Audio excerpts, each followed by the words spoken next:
आज देखिए Joseph Prince के साथ। मैं इस पर बोलने वाला हूँ। हमारे पिता के दाहिने हाथ पर उसके हमारे लिए क्या मायने हैं। दरअसल हम पिछले सप्ताह सरमन के अंत में उस तक पहुंचे थे और मैं उसको जारी रखूंगा, क्योंकि मेरी यात्रा के दौरान, मेरी हालिया यात्रा के दौरान, मेरी कामकाजी यात्रा के दौरान, परमेश्वर ने सेशंस के दौरान मुझसे बात की थी। और इस सत्य पर मैं अत्यधिक जोर देना चाहूंगा। मैंने ये सत्य आपसे बहुत पहले ही कहा था और मैं ये भी चाहता हूं कि मसीह की देह में इसे बहाल भी किया जाए।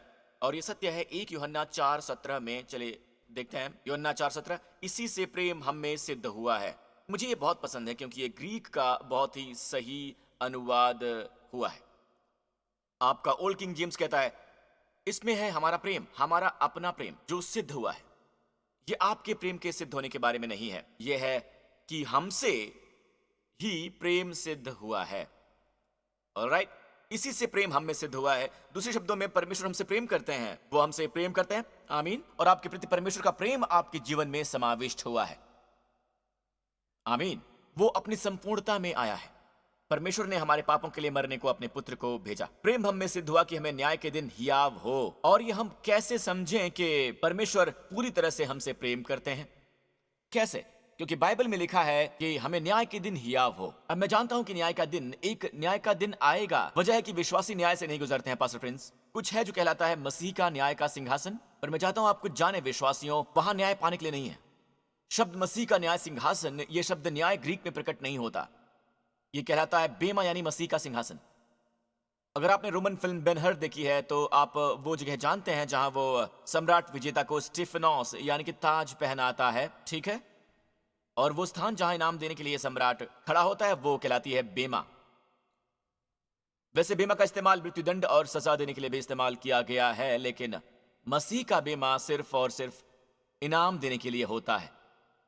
ये प्रमुख मायने हैं न्याय के दिन के, पर इसका एक दूसरा उपयोग भी है। एक दिन है जो हर विश्वासी के जीवन में आता है जहां आपको परखा जाता है, जहां आपको आजमाया जाता है।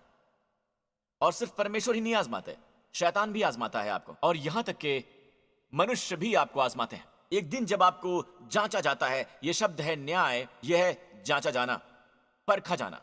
दरअसल ये संकट का दिन होता है। आमीन। दरअसल न्याय के लिए एक शब्द और भी है, क्रिसिस, जहां आपको मिलता है क्राइसिस, संकट का दिन। इसी तरह से आप संकट के दिन हियाव को रख सकते हैं। इसी तरह आप हियाव रख सकते हैं विपदा के दिन। आमीन। क्योंकि जैसा वो है वैसे ही संसार में हम भी हैं, उसी की तरह। अब मैं जानता हूं कि ये दूसरी भाषाओं में ठीक से अनुवादित नहीं होता है, पर दरअसल ये अंग्रेजी में सबसे ज्यादा शक्तिशाली 9 मोनोसिलेबल्स हैं। क्योंकि जैसा वो है वैसे ही संसार में हम भी हैं। अगर ये लिखा होता है कि जैसा वो था, तो भी काफी बेहतर था। जैसा वो था जब वो यहां पर था, कोढ़ियों को शुद्ध करते हुए, बहरे कानों को खोलते हुए, अंधों की आंखें खोलते हुए, मुर्दों को जिलाते हुए। जैसा वो था, अगर ये भी होता तो भी बेहतर होता, पर नहीं। बाइबल में लिखा है मसीह ने अपनी देह पर हमारे सारे पाप उठा लिए, हमारे सारे रोग उठा लिए उस क्रूस पर, और उनके बिना वो जी उठा था। मैंने कहा वो उनके बिना जी उठा था। आमीन। पिता ने उसे दाहिने हाथ पर बिठाया और कहा कि हमारे दाहिने हाथ पर बैठ, जब तक मैं तेरे शत्रुओं को तेरे पांव की चौकी ना बना डालूं। इसका मतलब क्या है? जैसे हर दिन गुजरता है एक और शत्रु उसके पांव के नीचे आता है। जैसे हर दिन गुजरता है शत्रु उसके पांव के नीचे आ जाता है। सारे के सारे शत्रु क्रूस पर पराजित कर दिए गए, पर धीरे धीरे वो सब यीशु के पांव तले लाए जा रहे हैं। वो कहते हैं मेरे दाहिने हाथ पर बैठ, जब तक मैं तेरे शत्रुओं को तेरे पांव की चौकी ना बना डालूं। और अंतिम शत्रु है शारीरिक शत्रु। शारीरिक मृत्यु भी क्रूस पर जीत ली गई है, और अंतिम शत्रु जो कहलाती है शारीरिक मृत्यु, वो उसके पांव के नीचे चली जाएगी, और यह होगा रैप्चर में। और फिर हमें एक बिल्कुल नया शरीर मिलेगा। तो हर एक दिन आप उनके पांव तले एक नए शत्रु को देख सकते हैं, एक और शत्रु उनके पांव के नीचे। बातें कलीसिया के लिए बेहतर और बेहतर होती जा रही हैं। कलीसिया से मेरा मतलब इमारत से नहीं है, मेरा मतलब है आप सबसे। प्रभु की स्तुति हो। अब ना केवल मसीह बैठ गए, ये मत भूलिए, वो बैठ गए हमारे रूप में। इब्रानियों 9 में लिखा है अब वो हमारी ओर से परमेश्वर की उपस्थिति में है। ग्रीक में हुपर, हमारी ओर से, वो वहां हमारी ओर से मौजूद हैं। आमीन। तो हम उनके साथ बैठे हुए हैं, तो क्यों ना वही रवैया रखें जो उनका है पिता के दाहिने हाथ पर, वही सिंहासन वाला रवैया। और वो रवैया क्या है? मेरे दाहिने हाथ पर बैठो जब तक कि मैं, पिता ने उससे कहा, मेरे दाहिने हाथ पर बैठ, विश्राम कर जब तक कि मैं तेरा पिता तेरे शत्रुओं को तेरे पांव की चौकी ना बना डालूं। और आप उनमें हैं। इसके बारे में क्या? क्या अब भी आपकी देह में वो लक्षण है? क्या अब भी वो चुनौतियां आपको बेहाल कर रही हैं? क्या अब भी दुख आपके आसपास है और जो आपके सामने चिल्ला रहा है? पिता आपसे कहते हैं कि बैठ जाओ, बैठ जाओ जब तक कि मैं तुम्हारे उन शत्रुओं को तुम्हारे पांव की चौकी ना बना दूं। यही रवैया रखो। मैं इसे सिंहासन का रवैया कहता हूं, सिंहासन के जीवन वाला रवैया। आमीन। जैसे वो हैं वैसे ही हम भी हैं इस संसार में। मैं इसे लिया करता था और मैं कहता था कि मैं ये प्रचार करता हूं, जैसे वो धर्मी हैं वैसे ही हम भी हैं इस संसार में। जैसे वो हैं परमेश्वर के स्पष्ट अनुग्रह के अधीन, वैसे ही हम भी हैं इस संसार में। जैसे वो शैतान से कहीं परे हैं, शैतान की पहुंच से परे, वैसे ही हम भी हैं इस संसार में। वो यहां वहां घात लगाए आ सकते हैं, हजारों हमारी एक ओर गिरेंगे, हजारों हमारी दूसरी ओर गिरेंगे, वो हमारे नजदीक नहीं आएगा। जैसा वो है वैसे ही इस संसार में हम भी हैं।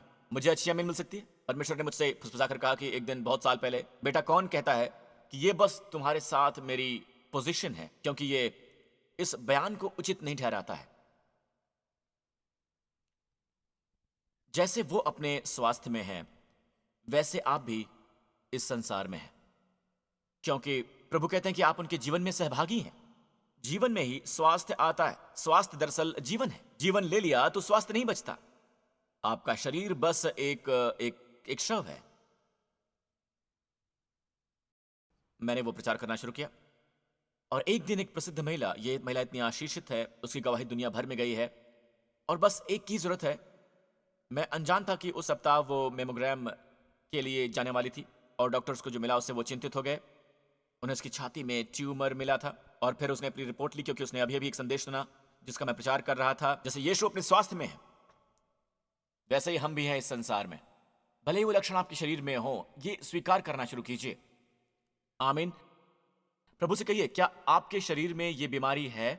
मैंने उस सरमन ने कहा, उसने अपनी रिपोर्ट पे लिखी, यीशु क्या आपकी छाती में गांठें हैं? वो मेरे पास आई और उन्होंने वो रिपोर्ट दिखाई मुझे, और अगली स्कैन जब वो कराने गई तो उन्हें कुछ भी नहीं मिला। ऑलराइट, तो उस रिपोर्ट से कई रिपोर्टें आई कि मुझे पता नहीं कि मैं कौन सी पढ़ूं और कौन सी नहीं। आपने अभी एक देखी है, वो चीन से थी। ये दंपति जो मेरा उपदेश सुनते रहे हैं, उन्होंने कहा कि उन्हें इस बीमारी से डायग्नोस किया गया था जिसका मुझे पता ही नहीं था कि उच्चारण कैसे करें, जिसके द्वारा उनकी गर्भधारण की संभावनाएं प्रभावित होती हैं या बच्चे की गुणवत्ता। पर देखिए उन्होंने क्या किया, उन्होंने स्वीकार किया जैसे यीशु है और यीशु में ये बीमारी नहीं है, तो वैसे ही हम भी हैं इस संसार में। और हाल ही में प्रभु ने मुझसे कहा, बेटा मैं चाहता हूं कि चंगाई के क्षेत्र में तुम इस पर जोर दो। मेरे ज्यादा लोगों को ये सुनने की जरूरत है। हाँ, ज्यादा से ज्यादा लोगों को सुनने की ये जरूरत है। 1 यूहन्ना 4:17 हमारी चंगाई के प्रकाश में। मरकुस 6 में यीशु पर्वत पर थे, तब उसने तुरंत अपने चेलों को बरबस नाव पर चढ़ाया। अब ये मछली और रोटियों के कई गुना होने के ठीक बात था। शायद उन्होंने 10,000 से ज्यादा लोगों को खिलाया था। 5,000 पुरुषों का जिक्र है, इसके अलावा स्त्रियां और बच्चे भी थे। शायद 10 या 15,000 होंगे, हो सकता है 20,000 भी हों। और अब वो पर्वत के ऊपर गया, जो मेरा मानना है अरबल पर्वत था यदि आप इजराइल जाएं। दरअसल वहां एक बुजुर्ग सज्जन है जो बहुत सालों से मार्गदर्शन करता रहा है। उसने मुझे ये बताया, मैं तुम्हें इसका श्रेय दूंगा। मैंने पहले अरबल पर्वत का जिक्र किया था और एक कैंडिडेट के रूप में, और मेरे ख्याल से वो है। ओके, तो मैं आपको बता दूं कि क्योंकि यीशु उस पर्वत के ऊपर गए, वो पर्वत जो सबसे ऊंचा पर्वत गलील की झील के बीच में है, वही अरबल पर्वत। और अरबल पर्वत की इस तस्वीर की ओर देखिए, मेरे पास्टर्स भी वहां थे मेरे साथ अरबल पर खड़े हुए। पर होता यह कि अगर आप दाईं ओर मुड़ें तो जब आप नीचे उतर रहे होते हैं, ये एक बहुत ऊंचा पर्वत है, इस क्षेत्र में सबसे ऊंचा पर्वत, और अब भी सागर के किनारे है। Okay, next. अब अरबल पर्वत के किनारे से सागर की तरफ देखते हुए, बिल्कुल किनारे की तरफ करीब से देखिए, हम देख सकते हैं। क्या आप देख सकते हैं? वहां एक, हमने इसे प्लान नहीं किया था, पर झील के बीचों बीच एक नाव है, आप देख सकते हैं। ऑलराइट, जो देख सकते हैं उनके मन बिल्कुल शुद्ध हैं। आप देख सकते हैं, आप देख सकते हैं। चलिए आपको ज्यादा परेशान न करें, हम उसके लिए आपको यहां सर्कल करके दिखा देते हैं। ये लीजिए, हाँ ठीक है। हमने इसे प्लान नहीं किया था, हमने किसी को वहां नीचे जाने के लिए नहीं कहा था, पर इसी तरह से यीशु ने नीचे देखा जब उन्होंने चेलों को नाव खेते हुए देखा। चलिए शास्त्रांश की ओर बढ़ते हैं। तब उसने तुरंत अपने चेलों को बरबस नाव पर चढ़ाया। उन्होंने भीड़ को दूर भेज दिया जिसे अभी उन्होंने खिलाया था, जहां 12 बचे हुए टुकड़ों के टोकरे निकले थे। वो अरबल पर्वत के ऊपर गए और उस रास्ते से चेलों को भेज दिया जिससे हमारे पास्टर्स को नीचे जाते देखा, शायद नीचे झील की तरफ, ताकि वो नाव बेतशदा ले जा सकें। ऑलराइट, जब उन्होंने भीड़ को भेज दिया और जब यीशु ने उन्हें दूर भेज दिया, तब वो पहाड़ पर प्रार्थना करने को गया। अब ये यीशु का एक बहुत ही सुंदर चित्र है। बाइबल में कोई भी महत्वहीन ब्यौरा नहीं है। वो पहाड़ पर प्रार्थना करने गए। आज वो कहां है? वो हमारे पिता के दाहिने हाथ पर मध्यस्थता कर रहे हैं। वो सक्रिय हैं। वो पिता के दाहिने हाथ पर हैं। कलीसिया आज कहां पर है? यहां पर। हम यहां नीचे हैं। हम मसीह की देह पर हैं, पर हम यहां नीचे हैं। आमीन। यहां नीचे वो स्थान है जहां आप दुख की हवाएं झेलते हैं और यहीं आपको मुकाबला करना पड़ता है जीवन की परेशानियों से। यहां तक कि बाइबल भी इसे ये कहता है, हर सिद्धांत की हवा जो आपको थपेड़े मारती है। और बाइबल में लिखा है, चलिए बढ़ते हैं। वो वहां ऊपर पर्वत पर प्रार्थना कर रहे थे। यीशु का चित्र है सम्मानित किए जाते हुए। सांझ हुई तो नाव झील के बीच में थी। ऑलराइट, वो अकेला भूमि पर था और जब उसने देखा कि वो खेते खेते घबरा गए हैं, काश मैं शब्द घबराने को और साझा कर पाता। यह शब्द है तनाव के लिए, यह शब्द है पीड़ा के लिए, यह शब्द है संघर्ष के लिए, अपनी चंगाई पाने का संघर्ष, अपने परिवार के लिए भोजन जुटाने का संघर्ष। आप किससे जूझ रहे हैं? किस संघर्ष से? आप किसी अपनी आदत या फिर किसी गंदी लत से? मैं आपको कुछ बताना चाहूंगा। जब यीशु ने उन्हें देखा, वो घबराए हुए हैं, वो खे रहे हैं और हवा उनके विरुद्ध है। क्या आप किसी चीज से गुजर रहे हैं और हवा आपके विरुद्ध है? यह आपका संघर्ष और बदतर बना देता है। और अब रात के चौथे पहर, अब रात का चौथा पहर सबसे अंधेरा समय होता है। देखिए, उन दिनों में वो अपनी रात को 4 पहरों में बांट दिया करते थे। 4 पहरों में। अब ये देखिए, 6 बजे शाम से, मेरी तरफ देखिए, 6 बजे से 9 बजे पहला पहर होता है, ठीक है? और फिर 9 बजे से 12 बजे तक दूसरा पहर। फिर 12 बजे से 3 बजे तक तीसरा पहर होता है। और 3 से 6 बजे सुबह तक, केवल फुटबॉल प्रेमी ही जगह होते हैं उस वक्त, 3 बजे से 6 बजे सुबह तक रात का सबसे अंधेरा पहर होता है। और यह है चौथा पहर। और पता है क्या? सबसे अंधेरे समय में यीशु उनके पास आए। ध्यान दीजिए, बाइबल में कोई भी महत्वहीन ब्यौरा नहीं है। ओके, तो वो आए, वो रात के चौथे पहर के निकट वो झील पर चलते हुए उनके पास आया और उनसे आगे निकल जाना चाहता था। तो यीशु ने उन्हें संघर्ष करते देखा। मैं आपको बता दूं, आपने अभी भी वो पर्वत देखा? जाहिर है वहां कहीं से यीशु ने नीचे देखा और यीशु ने वहां नाव देखी, पर हमने उसे दिन के समय देखा। यीशु ने नीचे देखा, उन्हें रात के सबसे अंधेरे समय में दिख गया। एक बात ध्यान दीजिए, वो आपको देखते हैं। वो जानते हैं आप पर क्या बीत रही है। वो जानते हैं आपको किस बात का तनाव है, आपके कंधे पर क्या भार है। वो जानते हैं आपके सामने क्या है। वो जानते हैं हवा आपके विरुद्ध है। वो जानते हैं आप एक परीक्षा से गुजर रहे हैं। वो आपको देख रहे हैं। वो वहां ऊपर हमसे कट कर नहीं खड़े हैं। जाहिर है ये स्वाभाविक पहरा नहीं है। दरअसल ये एक अलौकिक पहरा है, क्योंकि ये सबसे अंधेरा पहर था। आप में से कई उस नाव को दिन में भी ना देख सके, इतने प्रकाश में भी।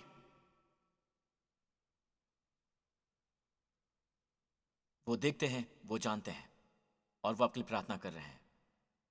वो आपके लिए प्रार्थना कर रहे हैं और उनकी प्रार्थना सुनी जाती है।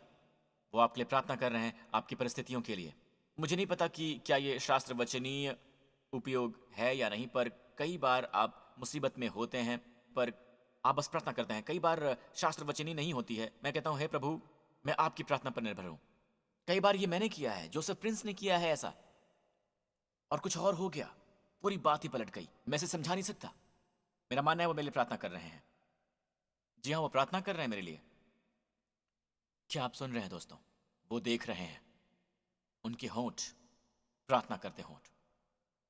आमीन। और ये देखिए, आप ये कैसे समझ सकते हैं? मैं जानता हूं कि वहां स्वर्ग में ऊपर पास्टर, वो इतनी दूर है पास्टर, काश कि मैं उन्हें छू पाता। नहीं दोस्त, वो इतने दूर नहीं है, क्योंकि इस कहानी का अगला ही हिस्सा और इस भाग के लिए हम अगले सुसमाचार पर चलेंगे। ठीक है, वही वर्णन, वही घटना, मत्ती का सुसमाचार, और वो रात के चौथे पहर झील पर चलते हुए उनके पास आया। तो वो सागर उन्हें परेशान कर रहा था। वो किससे डरे थे? डूब जाने से। आप किससे डरे हैं? ये बीमारी आप पर हावी हो जाएगी, आपका जीवन ले लेगी। खैर, वो इस पर चलने वाले हैं। यीशु उसी चीज पर चलने वाले हैं जो आपको डुबोने वाली है। वो उस पर चलने वाले हैं, ऊंचे स्थान पर बैठे हुए उस सागर से कहीं ऊपर जो आपको परेशान कर रहा है। आमीन। तो वो सागर पर चल रहे हैं और सागर उनके पांव के तले पगडंडी बन रहा है। चेले उसको झील पर चलते हुए देखकर घबरा गए और कहने लगे कि वो भूत है। वो डर के मारे चिल्ला उठे। यीशु ने तुरंत उनसे बातें की और कहा कि ढांढस बांधो, मैं हूं, डरो मत। और हम ओरिजिनल को जानते हैं, एगो आई मी। इसका मतलब है कि मैं हूं, मैं हूं। ऐसे उन्होंने खुद को परिचित करवाया था उस जलती हुई झाड़ी में, मैं हूं, डरो मत, मैं हूं। चलो अब ढांढस बांधो, मैं हूं। और फिर आगे बढ़ते हैं। पतरस ने उत्तर दिया कि हे प्रभु, यदि तू ही है तो मुझे अपने पास पानी पर चलकर आने की आज्ञा दे। ऑलराइट। तो उसने कहा कि आ। तब पतरस नाव पर से उतरकर यीशु के पास जाने को पानी पर चलने लगा। तो वो सब यीशु की ओर देख रहे हैं और पतरस की नजरें भी यीशु पर थीं। और पतरस कहता है, हे प्रभु, अगर तू ही है तो मुझे अपने पास पानी पर चलकर आने की आज्ञा दे। वो यीशु की ओर चल रहा था, उसकी आंखें यीशु पर थीं। अब मैं आपको दिखा दूं कि कैसे इसका लाभ उठाना है कि यीशु पर्वत पर थे। अगली बात जो आपको पता चलती है वो उनके पास है। पवित्र आत्मा हमें सिखा रहा है कि अपने जीवन में इसका लाभ कैसे उठाना है। 1 यूहन्ना 4:17 की सच्चाई, जैसे वो है संसार में वैसे हम भी हैं। तो अपनी आंखें यीशु पर लगाए रखिए। क्या पतरस पानी में कूदकर खुद को बनाए रख सकता है? क्या वो चल सकता है पानी में? क्या वो पानी में चल सकता है? क्या कोई वैज्ञानिक है जो कह सकता है कि हाँ, मैं जानता हूं कि पानी पर कैसे चलते हैं? नहीं, ये इंसान से परे है। पर जब तक कि उसकी आंखें यीशु पर थीं, वो क्या बन गया? वो बन गया अलौकिक। जब तक उसकी आंखें यीशु पर थी, वो वैसा बन गया जैसे वो है, तूफान से ऊपर, लहरों से ऊपर। फिर बाइबल कहती है, जब उसने देखा कि हवाएं बहुत तेज हैं, हवाएं बहुत बेलगाम हो चुकी हैं, उसने देखा, हवाओं की ओर देखा, उसने अपनी आंखें हटा ली यीशु से। उसने हवाओं की ओर देखा, उसने तूफान की ओर देखा। मैं आपसे एक प्रश्न पूछता हूं, इन चीखती हवाओं और उफनती लहरों का क्या लेना देना है अगर आप पानी पर चल रहे होते हैं? क्या आप ये कहना चाहते हैं कि आप पानी पर चल सकते हैं जब सब कुछ शांतिपूर्ण हो? आप देखिए कैसे तर्कहीन हमारे भय होते हैं। वो इनकी ओर देखता है और डूबने लगता है। वो डर गया और डूबने लगा तो चिल्लाकर कहा कि हे प्रभु, मुझे बचा लो। और तुरंत ही यीशु ने बढ़कर उसे थाम लिया। अब मैं आपसे प्रश्न पूछता हूं, शायद यीशु कुछ दूरी पर ही थे उससे, पर जिस पल उसने यीशु पर से अपनी नजरें हटाई, उसे पता भी नहीं था कि यीशु उसकी ओर आ रहे थे। पर यीशु आपसे आंखें नहीं हटाते हैं। जब आप अपने विश्वास से चूक जाते हैं, क्या वो अकेला छोड़ देते हैं? ओ मत्ती, तुम अगले हो। नहीं, वैसा नहीं करते। ये ट्रेनिंग नहीं है। क्या आप जानते हैं, हम प्रभु की सेना में सिपाही होंगे। और वो एक बहुत ही शानदार कमांडर है। वो वहां थे, उन्होंने तुरंत ही उसे थाम लिया, पकड़ लिया और उससे कहा कि हे अल्पविश्वासी, तूने संदेह क्यों किया? पर्वत पर यीशु हैं याजक, यीशु सागर पर हैं भाग्य, नाव में हैं यीशु उपस्थिति। और एक दिन कलीसिया उन्हें पा लेगी शारीरिक रूप से। वो हमारे पास वापस आएंगे। पर्वत पर उनके प्रार्थना करते होंठ, सागर पर उनके उद्धार दिलाते हाथ, और एक दिन वो वापस धरती पर आएंगे सीधे आपकी नाव में। और जैसे वो नाव में आए, हवा रुक गई। कोई भी फिल्म उसे दर्शा नहीं सकती। पर वो जो उस नाव में थे, उन्होंने आकर उसकी भक्ति की, कहते हुए कि सच में तू परमेश्वर का पुत्र है। पास्टर प्रिंस, मुझे कुछ कहना है। मैं एक थियोलॉजियन हूं। पास्टर प्रिंस, आप बात करते हैं यीशु के एक साथ होने की, पर मेरे ख्याल से हमारी आत्मा हमारे प्राण का हवाला नहीं दे रहा है, हमारे आंतरिक मनुष्यत्व का, शारीरिक। खैर, ताज्जुब है, लोग अचानक चंगाई पा गए। वो थियोलॉजिकल समझ पर आधारित नहीं थी, वो चंगाई पा गए। मैं आपके सामने स्वीकार करना चाहूंगा, क्योंकि आप एक थियोलॉजियन हैं, आप शास्त्र वचन को अपनी नंबर 1 अथॉरिटी के रूप में लेते हैं, और वैसे मैं भी लेता हूं। इसे देखिए, आप कैसे समझ सकते हैं। इफिसियों 5, हम उसकी देह के अंग हैं। जैसा वो है वैसे हम भी हैं इस संसार में। पर पास्टर प्रिंस, वो उसकी देह का हवाला नहीं दे रहा, वो उनकी पोजीशन का हवाला दे रहा है। इसके बारे में क्या? हम उसके देह के अंग हैं, उसकी शरीर के, और उसकी हड्डियों के। क्या पवित्र आत्मा इससे और ज्यादा स्पष्ट कर सकता है? क्या इस समय भी उसकी देह, क्या उनकी देह में कोई रोग है? क्या उनकी देह में कोई क्षय है? क्या यीशु के शरीर में कोई बुढ़ापा आ रहा है इस समय पिता के दाहिने हाथ पर बैठे हुए? वैसे ही इस संसार में आप भी हैं। हम उसके शरीर के ही अंग हैं, उसकी देह के अंग हैं। बिल्कुल वैसे ही जैसे पवित्र आत्मा ने पहले ही जान लिया था कि इन्हीं विषयों पर बहसें होंगी। हम अंग हैं, ना केवल मिस्टिकल के, पता है, पर हम मसीह के पूरे शरीर के ही अंग हैं। हम उसके अंग हैं, उसकी देह के, उसके शरीर के, उसकी उसी शरीर के और उसकी हड्डियों के। तो जैसे वो हैं वैसे ही हम भी हैं इस संसार में। जिस तरह यीशु दिखते हैं वैसे नहीं है कि हम बाहर जाएं, स्वर्ग की ओर देखें और देखने की कोशिश करें। यह है उन्हें वचन के उपदेश में देखना, यह उन्हें बाइबल में देखने जैसा है, उन्हें शास्त्र वचन में देखना है। जब आप उन्हें देखते हैं आप उनकी तरह बन जाते हैं। शायद इसमें कुछ वक्त लगे पर आप अंत में उनकी तरह हो जाएंगे। ओके दोस्तों, आप यहां संभावनावश या फिर इत्तेफाकन नहीं आए हैं। आप यहां पर दिव्य नियुक्ति द्वारा आए हैं। सही समय पर, सही स्थान पर परमेश्वर ने आपके लिए ठहराया कि आप यहां पर आए। प्रभु आपसे प्रेम करते हैं। मेरे साथ ये प्रार्थना कीजिए, अपना विश्वास यीशु मसीह में डालिए और आपका परिवार उद्धार पाएगा। मेरे बात कहिए, हे स्वर्गीय पिता, मेरे प्रति आपके प्रेम का धन्यवाद। मुझे यहां लाने के लिए धन्यवाद और मुझे दिखाने के लिए धन्यवाद, ताकि मैं वो शुभ समाचार सुन सकूं, वो शुभ समाचार जिसे देने को यीशु मरे, हम सबको देने को। मेरा मानना है कि आप मुझसे प्रेम करते हैं, आप मुझसे प्रेम करते हैं और प्रभु आप मुझे देखते हैं और आप देख रहे हैं कि मुझ पर क्या बीत रही है। मैं अपना विश्वास आप में रखता हूं कि आपने मेरे पाप उठा लिए हैं। अपनी देह पर, उस क्रूस पर मेरे स्थान पर आपका न्याय किया गया और आपने स्वेच्छा से और खुशी से मेरा दंड अपने ऊपर ले लिया, उस सबको क्रूस पर खत्म करने को। और आप मृतकों में से जी उठे, बिना मेरी बीमारी के, बिना मेरे रोग के। आप उन सब के बिना जी उठे, आप जी उठे उन सब के बिना। आप विजयी होकर उठे हैं और जैसे आप हैं वैसे ही इस संसार में मैं भी हूं। प्रभु यीशु, आप मेरे उद्धार करता हैं और आप मेरे प्रभु हैं। मैं अपना विश्वास आप में डालता हूं।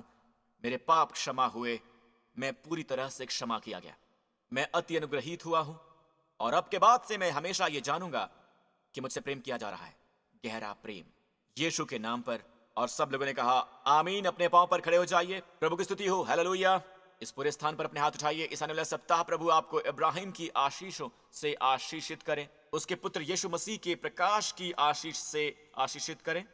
मैं प्रार्थना करता हूं कि प्रकाश आपके मन में और अधिक मजबूत हो जाए। पवित्र आत्मा सिखाएगा और मसीह की बातें लेगा और आपके सामने ये प्रकट करेगा। पवित्र आत्मा यीशु को महिमा मंडित करेगा। मैं यीशु के नाम पर प्रार्थना करता हूं, परमेश्वर आपको बुद्धिमत्ता दे कि कब शत्रु आपको भटकाने की कोशिश कर रहा है, वो आपको अपनी बुद्धिमत्ता और अपनी समझ दे, ताकि आप समझ जाएं कि तूफान आपका ध्यान भटका रहा है, ताकि आप यीशु से अपनी आंखें हटा लें।